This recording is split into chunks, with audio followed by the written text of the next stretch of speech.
আহা, স্বপ্ন যাবে বাড়ি, এই গানটা ব্যবহার করে সোশ্যাল মিডিয়া তোলপাড়। মানুষ যার যার জায়গা থেকে, যার যার কর্মস্থল থেকে এই শিকড়ের টানে নিজের পরিবারের কাছে রওনা দিছে। কিন্তু সবাই কি পৌঁছাইতে পারছে বা পারতেছে? একটাবার চিন্তা করেন, শুধুমাত্র গতকালকের ঘটনাগুলো একটু দেখেন।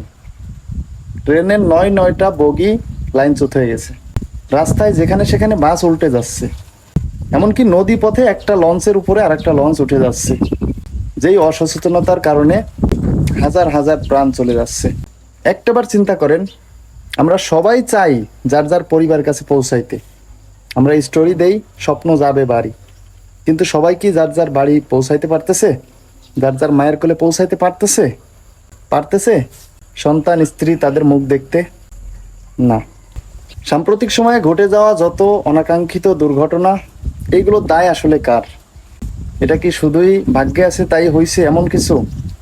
যারা দায়িত্বরত অবস্থায় আছে, যারা ঊর্ধ্বতন কর্মকর্তা, আপনারা যে যে সাইড বলেন, রেল লাইন বলেন, সড়ক পথ বলেন, নদী পথ বলেন, প্রত্যেকটা জায়গায় কিন্তু দায়িত্বরত লোক আছে, ঊর্ধ্বতন কর্মকর্তা আছে।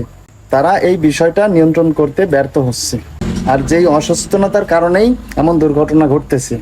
বিশ্বাস করেন ভাই, আমাদের দেশে সাধারণ মানুষের ন্যূনতম কোনো মূল্য নাই, মানুষের জীবনের ন্যূনতম কোনো মূল্য নাই। সাম্প্রতিক সময়ে ঘটে যাওয়া যত অনাকাঙ্ক্ষিত দুর্ঘটনা, আমরা এর তীব্র সমবেদনা জানাই। সব সময় দোয়া করি আল্লাহ যেন সবাইকে সুস্থ রাখেন এবং সুস্থভাবে যার যার নিজের পরিবারের কাছে পৌঁছে দেন।